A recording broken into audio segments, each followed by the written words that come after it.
record this. So we'll record this in case anyone missed it and would like to go back, or even if you're here and would like to go back, that's perfectly fine as well. I'll plan on sending out the recording either later today or tomorrow.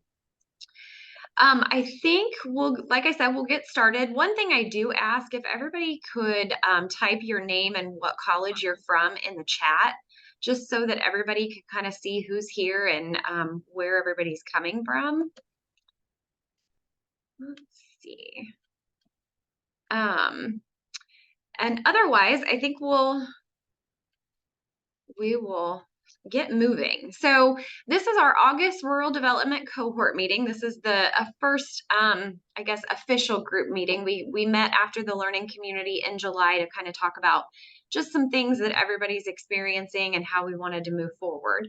So we will get started. For the most part, I want to keep these pretty informal. I'm hoping that everybody will be involved, participate, give your experiences, your feedback. For the most part, we're going to keep these a lot of roundtable. I think that's sometimes the best way to learn things, is if somebody else has done something that's worked well, there's no reason to reinvent the wheel.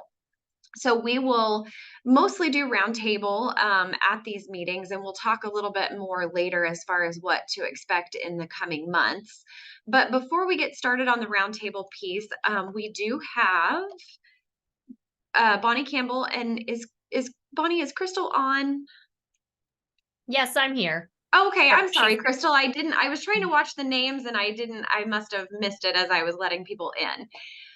So Bonnie and Crystal are here from Illinois Valley Community College, and I asked them to share today. They have developed an internal and external student resource guide that is just really, really fantastic. And so I wanted them to kind of walk through the guide itself so that you all can take a look at it and kind of their thought process with that. And just really share in general about the guide. I think this is such a huge resource for student support. So Crystal and Bonnie, I will let you take it over. Do you want me to go ahead and click on the link? Yeah, if you could, that would be great. Sure. And I am going to apologize for my computer issues. I'm on my MacBook because my desktop has not functioned twice this week already. So that's perfectly fine. And I can kind of navigate if you want me to, if you want to walk me through things. Yeah, that'd be great. So hopefully everybody is seeing the main resources webpage. Not seeing it yet. No? All right, hang on. I may need to, does anybody else see it? No? Okay, Let me stop sharing and And while you're doing that, I can just kind of start talking about it. During COVID, we had an intern that was looking for things to do. So she started compiling our mental health resources in the area. And then when I took on the interim position, I started using that document as a starting point to develop the resource guide. So it was a lot of digging through Google and also using findhelp.org to try and find our local resources. But on top of that, I would ask the resources that I was familiar with if they knew of any other resources in our area that I might have been missing. I also dug through old emails where people were sharing over the years different resources back and forth, and used those to start compiling this resource guide. So if you want to scroll down a little bit to the Illinois Valley Community Resource Guide, it's down a little bit further. Yeah, I don't want to make anybody dizzy by going too fast. No worries. It's the first link there under financial assistance and community resources. So using all of that, I developed this guide. Initially, I did it through Microsoft Word, but then I ended up making it nicer through Canva. So we've printed this guide and made it available to our staff members on campus and some of our partners that work on campus that are not IVCC. And then the community organizations also use this campus or this resource as well. I've had different area community organizations reach out to me and ask to be added to it. So the minute it's updated, it gets updated again. It's one of those things that evolve over time. So this did take quite a bit of man hours in order to create it initially. But if you have a student worker or an intern or anyone that's able to help you compile something like this for your local area, it is just such a great resource to have. And if you want to, you can toggle back to the main web page. And towards the top of that page is where the college resource guide is. The college resource guide, Bonnie and I met with a couple of other stakeholders on our campus to develop that. You have the first link under general. And it was mainly because sometimes people don't know where to go, whether it's an employee at the college doesn't know where to send a student, or whether it's a student that doesn't know where to go. So we developed this college resource guide in order to help both employees, but also students know. And it doesn't have to be comprehensive, meaning there might be more than one person that is in charge of part of these things. For example, single parent falls underneath me as special populations, but we also have a single parent coordinator on our campus. She's only here 2 days a week, so it doesn't make sense to send them to her when it's also part of my function. So I take the referrals and give them to her as well. So it was definitely, it's exciting to have. It's something that's utilized throughout the campus, and our students appreciate this as well. Does anybody have any questions? Before that, Crystal, just a little bit of background for y'all on Crystal. Crystal was hired initially, maybe 3 years ago, part-time on the Perkins grant as a special populations transition specialist. And we had her on part-time for a year. I think you started working on this way back then, but then we recognized the value of that position and brought her on full-time for the last couple of years. And what that position, well, I think a lot of it's Crystal. I walk away and say, one of the best things I ever did at IVCC was hire Crystal Creedy. But what she's been able to do and pull together and share with the rest of the institution. We're using this for PATH. Our navigators use this for PATH. Our counselors use this. Faculty uses this. Everybody uses it. And Crystal has done a great job, but it's one of the examples of what you can do when you've got some grant money out there that you want to try to make an impact with. We made an impact with this position. Definitely. For sure. It's something that, as she said, I was only able to do part-time for some time. I was also doing my student services admin assistant. So once I was able to dive into this full-time, it definitely, it's provided a lot of value for the college and our community. Absolutely. I think that's a great point that you mentioned, that the community also is getting so much value from this, because, a lot of the things that support students are going to support community members as well. So I think that partnership with all of the people involved is huge. So how do students find out about the guide? Is this something that everyone knows? Yeah, that's a great question. I'm gonna hang on just 1 second, Crystal. I think maybe somebody's not muted. Just make sure if you're not speaking that you're muted. Thank you.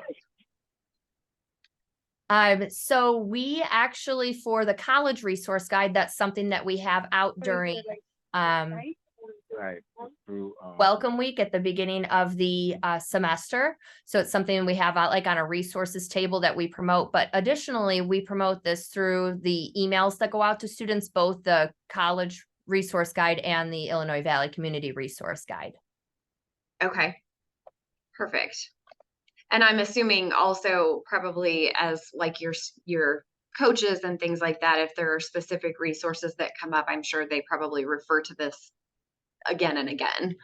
Yeah, and they also, a lot of people just refer students directly to me. That way I can help navigate them through some of those community resources, since it can be quite a process. So if you have the ability to have somebody dedicated to helping students, through filling out the SNAP app or anything like that. Something exciting that's coming on board here at IVCC that we didn't talk about is Single Stop. It's something that I've been trying to get. It's a benefits screening tool for federal and state benefits. It wasn't something that was built in Illinois yet. It was highly used like in New York, Washington. I know it was used in Virginia, Texas, community colleges in California use it widely. So it's something that's in the process of being implemented, and I think it'll be up and on board in September. That's where we're at. We have our last training for that tomorrow, I believe. So that's another thing that's going to be really helpful in it. So it not only screens students for these benefits, but it gives them a guide on how to apply for those benefits. So that's something that you can, as the student fills it out, it goes into like a case management. You can take a look at it. If a student gets stopped and doesn't complete it, you can contact them and say, hey, I see that you started filling this out. Would you like to come in so we can finish this and see what you might qualify for? So that's another tool that we're going to have. It's got a resources map as well. So vetted resources. I gave them my resource guide as a starting point to create the map. And then they also did their own digging. So another definitely something of value that we're going to have for our students. That's really great. What was it called again? It's called Single Stop. Okay. Yeah, that sounds like a really good resource. I know my previous life, I used to do a lot with community work through our local health department when I ran that. And like you mentioned, it can be really, really confusing to try to navigate through programs or to even know what a program means when you look at a name of that. So I think, like you said, having a point person that can kind of walk through some of those things with students and kind of understand what the ins and outs are of those is very valuable. That's fantastic. This is great. Mm-hmm. Does anybody else have any questions on the resource guides? Or if you want to see something else, I can certainly toggle back. Actually, I'll go back to the main page. I thought it was interesting when I was looking at it, when you sent it to me, that not only do you have the PDF versions of the resource guides, but then there's also so many different links to various organizations or programs or things like that that you can click on and go to as well. So it's very interactive, and it was very easy to toggle around and look at. I'll just kind of scroll down a little bit so people can kind of see. And when I send the recording for today's meeting, I'll also send the PowerPoint presentation, and the link is right there on the PowerPoint. So for anybody that would like to look at it more in depth, definitely check this out. It's very well done, and obviously extreme amount of work, I'm sure. So very great job. It's nice to hear that somebody had an easy time finagling through something on our website, because that doesn't really happen. And I think that's because Crystal is in charge of this. I think this could be a whole training session for people in general on, how to make things easy to use and, easy to find. But all right. Well, it doesn't, let me double check the chat just to make sure. It doesn't look like we have any questions in the chat. So I think if we don't have anything else on the resource guide, we will move on to just our general roundtable. Thank you again so much for sharing this. It really is just fantastic. Let me flip back over here. All right.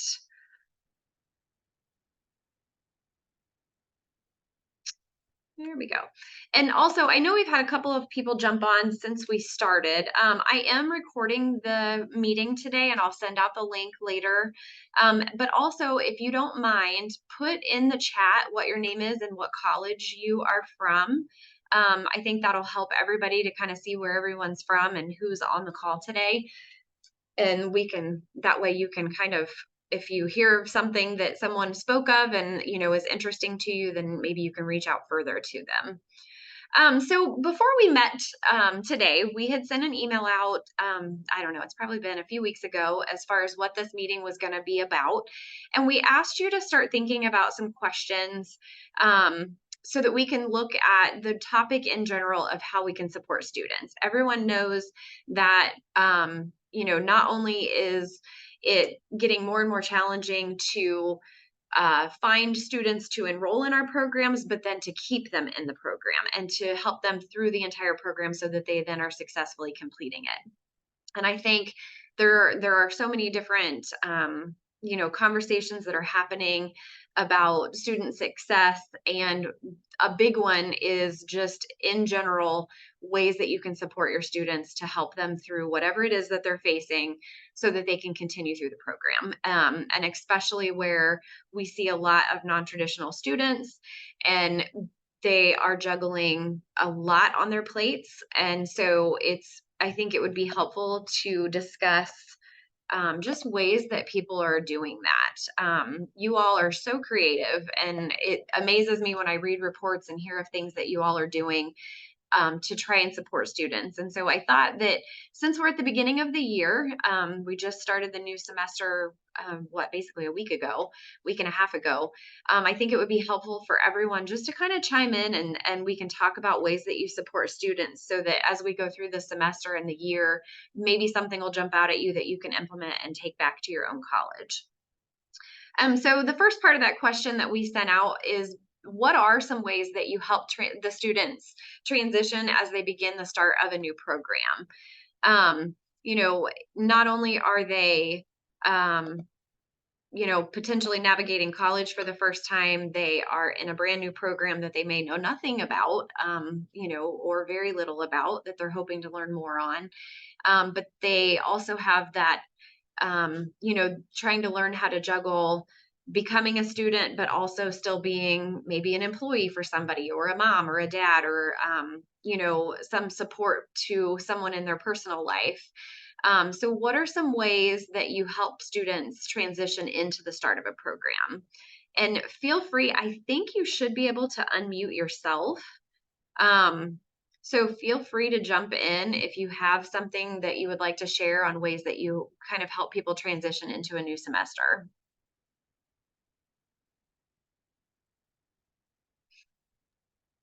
I can start. Right. Brad, you want? Go ahead, that's fine. One of the things that we do with all of our healthcare programs is we run through a pretty in-depth orientation prior to the start of the semester. We do that with our nurse. We do that with all of them to give them an idea of what they can anticipate, how it's going to work. Sometimes we're able to, like with our first year nursing students, we do that right after they're accepted into the program, which is usually in May. And then we bring them back again for a 2 or sometimes a 3-day orientation before the beginning of the semester. And we do that with our second year nursing students as well, because the transition from the first year to the second year, those of you who know, is not an easy transition sometimes. And depending on how they finished or what the course they finished with in the spring kind of sets them up for how comfortable they're going to feel going into that fall. And so we really try to work a lot with those orientation groups. And I think that our navigators that we have in place, especially our, Crystal has been phenomenal with working with the adult students and those special POPs with Perkins. But now that we have the healthcare navigator in place for the credit and the non-credit side here, our credit side is helping tremendously, getting in, talking to students, making sure they know she's available and can get them to whatever services they might need.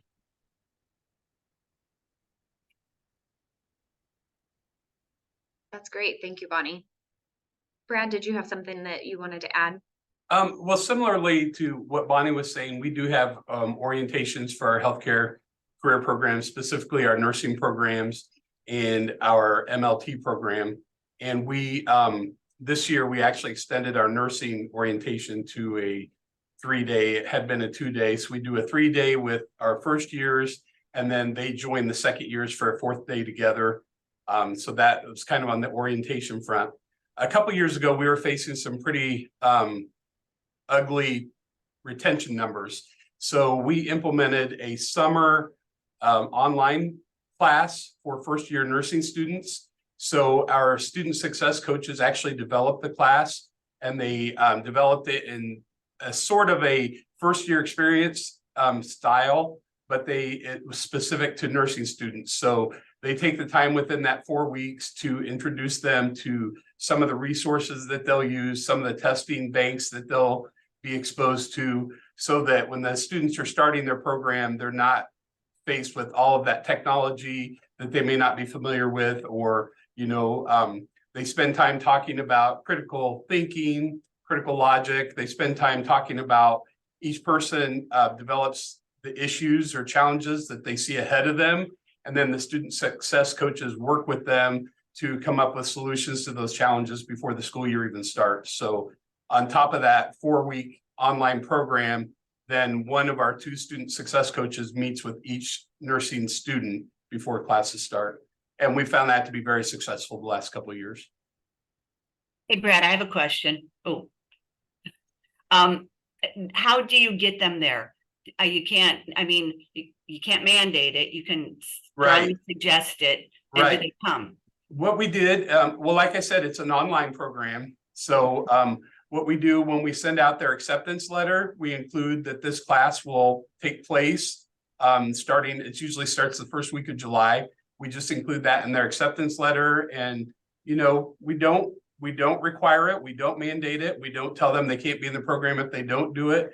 But I think the last 2 years, I think every single first year nursing student has taken part in it.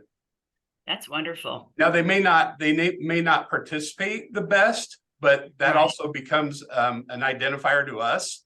If they haven't participated well, or during that first 4 weeks, we kind of know we need to keep an eye on them as classes get started. That's great. Angie, I think, did you have your hand raised? I did. I'm the director of Kishwaukee College's nursing program, and I hold a orientation as well for our first semester students, but ours is maybe a little more than a half a day only. And then we bring them back again to go over some IT or the student resources, so they have an up on that before they start the first day. But I would love to hear what you incorporate into a 2-3 day orientation.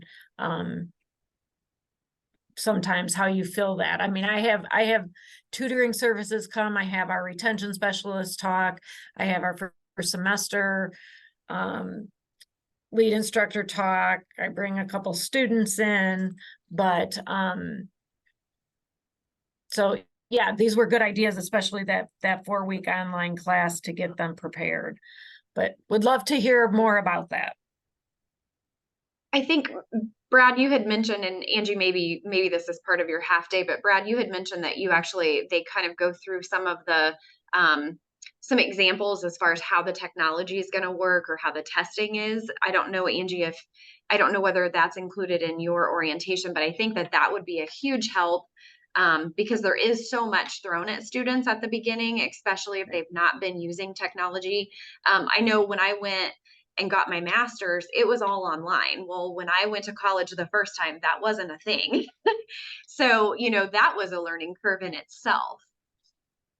Yeah, and also during our orientation, they actually go through all of the textbooks that they're going to be using. So they require the students to bring their textbooks to the orientation. They talk about how they'll go through them. They talk a lot about how the classes will be set up, where the theory will be taught and where the clinicals will be taught, and kind of how those meld together. And just this year was the first year I think they've done this. We have a new director, and this year they even had a Wizard of Oz theme. So the entire 4 days had a theme built around it. They had decorated, and some of the instructors came in costumes for different pieces of it. And so it was a lot of fun. And I know my colleague Melissa Miller's on here. She believes in fun as well. And so if she has anything to pitch in from her MLT orientations, jump on in, Melissa.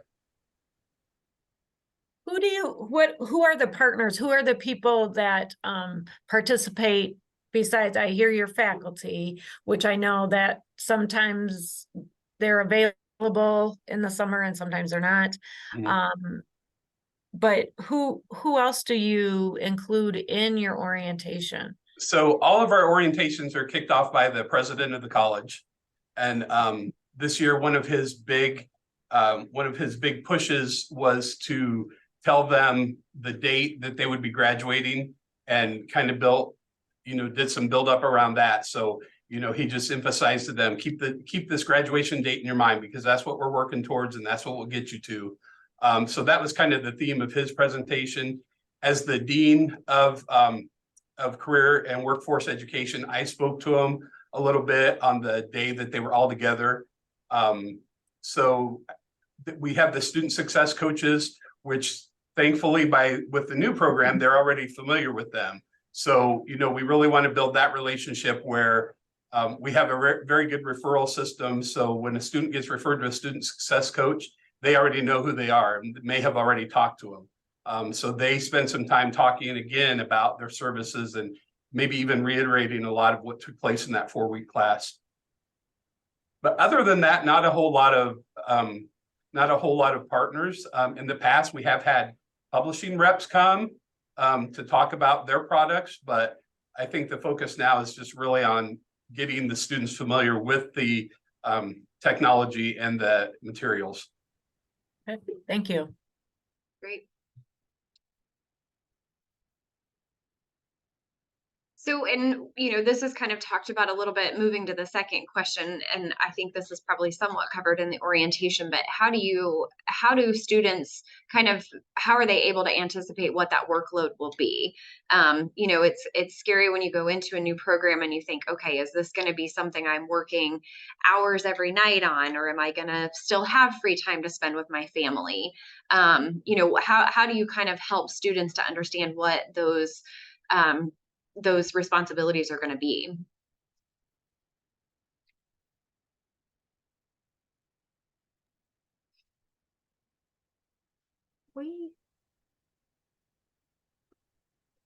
Hi, Gary. We actually do a time management contract during orientation. And we have students pencil in their schedule so they understand it better. We have them talk about, we have them pencil in time for family as well as studying, and we ask them to stick with it. And every week for the first 4 weeks, the instructors will go over that with them to see if it's successful. Oh, that's a neat idea. That's great. And as far as getting them ready, Brad had some great ideas, and we are so going to be talking later about this. But we started the ATI readiness launch. I don't know if anybody else tried it this year, but it's a brand new product that we actually paid for through PATH grants money for the students. And so I'm hoping to get some great feedback. We had a late start on it because of waiting for the PATH grant to come through and ATI to get it ready for us. But once we get that feedback, I'd love to share it and hopefully go forward with it. It was a good review of math, English. A&P was a big one that everyone was really excited about. Yeah, that'll definitely be a great, excited to hear that review for sure. Great. Thank you for sharing that. Emily, does anybody else have any suggestions as far as how they kind of help students anticipate that workload? Well, one thing that we do, Carrie, is we have attempted and are in the midst of meeting with all of our students in some form or fashion, whether it is by phone call, we do all of it, phone call, text message, email, visiting the classrooms, talking directly through the director. We're on the student support side. So the PATH grant is housed in our student support division. And so we don't have direct connection with them in the classrooms. So they come to us as an external partner. And so we try to meet with them. We go through their schedules just to make sure that, if there's a question and we know you're trying to work, you have a family, you're going to class, really trying to talk those things out with them sometimes what we think in our head will work. I mean, even us as administrators, what we think will work in our head, when you actually verbally talking out with someone, that's not going to work. So just trying to get them to see the reality of what they're trying to do. And sometimes it works, sometimes it doesn't, but really being that external support for them and letting them know that we are here to support you in whatever fashion we can. It really helps them, just having that personal, relationship. I know it's hundreds of students, but yes, Lindsay and I are trying to really reach out to all of those students just to let them know that we're here to help them. I think that's great. And that kind of goes into actually, Candace, moving into that final question as far as suggestions that you give to students so that they can, be thinking of ways to address possible struggles or challenges that they may have with that personal work and school balance, or things like transportation, even some of those financial constraints that may come up. I think, like you said, that personal connection and that personal, just knowing that they have someone that they can go to, because I think human nature, sometimes you're not always apt to reach out to somebody, especially when you get into some of those really private conversations. And I think having somebody individual that you can say, hey, they're here to help you. I think that that's a fantastic way to go about that. And I think all of you seem to really be having a good handle on that. Does anyone have other suggestions on how to kind of broach things like that, or make sure that students are reaching out? One thing I wondered, it's come up a couple of times where you've had other students come in and speak to the current students. Does that seem to be receptive, where they're kind of hearing it from people that are going through it with them? I think maybe sometimes having the person that's living it, kind of gives you some ideas to think about, or know, just knowing that, hey, they did it, I can do it too. I believe it really helps. It's helped having second semester students come talk to our incoming students. It's helped, between the first year and the second year is a major jump. I heard as I was walking in today, there were third semester students and they're like, it really does pick up the pace really picks up. And so we've implemented too, also having the third semester students come to talk to the second semester students at the end to prepare them a little bit more. I mean, we can talk to them, but they don't really understand it unless they're hearing it from who's lived it, and until they do live it, I guess, but it does help. I would agree with that. One of our faculty members put together a video for orientation of graduates, telling them their study habits, talking, motivating, just seeing and hearing where they were employed and the things that they were getting to experience was motivating for them. So I feel like that recent graduates are one of your best resources. Mm-hmm. I think that's great. Something I thought of, and I don't know, maybe this is silly. I'm a big, I love to try to be organized and try to kind of plan things out and, kind of know what to expect. And I think a lot of people, when you start something new, or even just like back to school time or things like that, you try to set those routines, like maybe in the evenings, you have all of your kids lay out everything they're going to need for the next day. And maybe the student does that as well. So that when you're ready to go in the morning and they're headed to class and you're trying to get your kids out the door to their schools, and, you have work in between, you kind of know you're organized and you have everything laid out. Or like easy recipes or things like that in the evenings that, you can come home and things, you're not planning dinner and something super complicated. It's something you can throw in. I don't know if that's ever anything that is included either from other students in ways that they kind of handle scheduling in their personal lives to balance schoolwork, or if maybe that's something that you have ideas of. But I just thought I would throw that out there. And like I said, that's more on the living side of things, but just anything you can do to try to make their life a little bit easier personally so that they can get through things. I don't know if anybody's thought of anything like that.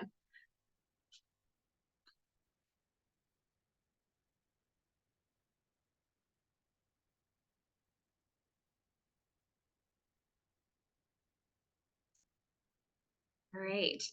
Are there any other things? Like I said, today really a lot of what we were talking about today was more just that student support. I think there have been a lot of really great ideas that have been thrown around and suggested. And it sounds like hopefully there will be some good contacts made.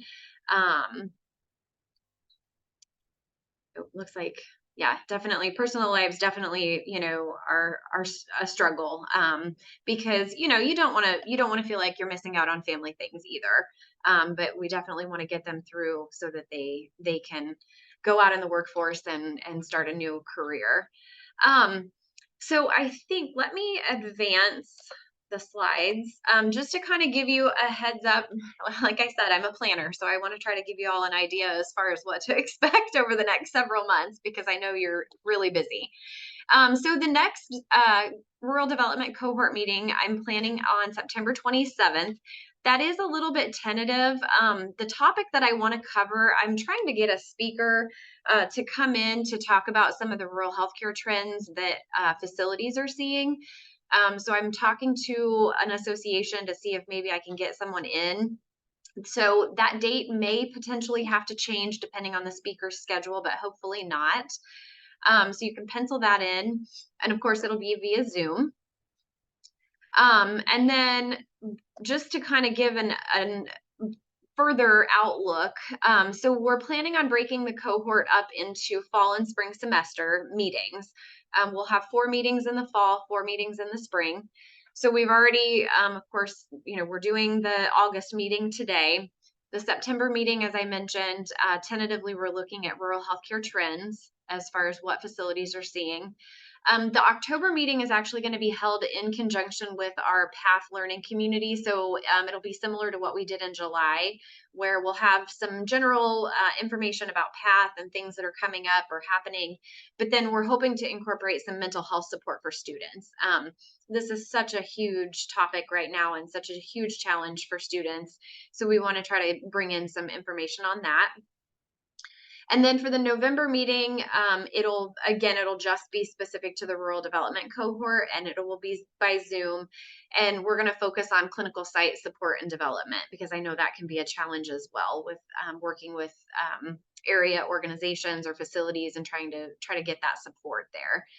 And then December, we'll take a break. So that, again, we'll be busy wrapping up the semester. We'll take a break on the cohort for December. And then looking at the spring semester, I don't have topics planned yet for those, but we are planning meetings in January and February, which will be Zoom. We are discussing here at ICCB about trying to possibly do a March, more of like a conference style of a meeting, where maybe we'll have everybody get together for certain topics and then can break out into the cohorts for other things. I think that would be really nice to get everybody, in one place and be able to network and communicate with each other. And then our final topic, or our final cohort meeting for the spring, will be held in April. And again, that one's going to be held in conjunction with a PATH learning community. So again, tentative schedule, but this is kind of what's being planned. If you have specific topics, please definitely reach out to me, or if you have feedback on how you felt today went, things that, went great, things we can do better. Bottom line, I definitely want this to be valuable for all of you. And so any way that I can help or bring things in, I certainly would love to do that. There are lots of topics out there that we could use, I think, that are all valuable, but I want to make sure that, we're talking about things that really are pain points or challenges for you all. So certainly reach out to me on any of that. And also, I was going to put a plug in really quickly. So the CTE, Career Technical and Adult Education Conference, the Forum for Excellence, is going to be held September 21st and 22nd in East Peoria at the Embassy Suites. If you're interested in attending that, definitely let me know. I can send you information. If you already are signed up, that's great. And I hopefully will get to meet with some of you in person at the conference. I will definitely be presenting on a topic with PATH, some updates on where we've been over the last year and where things are headed, and then also some information actually, again, on student support, specific to success coaches and things that we can do to try and support students. But definitely let me know if you have any questions on that. Otherwise, I will give you back some of your day, other than if there are other things you would like to discuss still, certainly, shout that out now, but if not, we'll plan on meeting back again in September. Carrie, I'll just put another plug, just like you did for the Forum for Excellence. If you haven't been before, if you're kind of new to this world of ICCB, career and technical education, PATH, it all kind of flows together, but that's been a very helpful conference in the past. There's lots of different breakout sessions. You can find something that's going to help you either generate a question or answer a question. So if you can do it, even if you just do one day, I think it would be really valuable. And I'm glad to hear it's in East Peoria. It's moving around a little bit. So good. Yeah. Thank you for that, Bonnie. I'm certainly new to it as well, but I'm excited to attend, and I think it will be a really great conference. I've heard great things about it. So hopefully several of you are able to do that. And I will tell you too, I think it's very beneficial to be in the room with people, but there actually is a virtual option. If for some reason you can't attend in person, definitely check that out.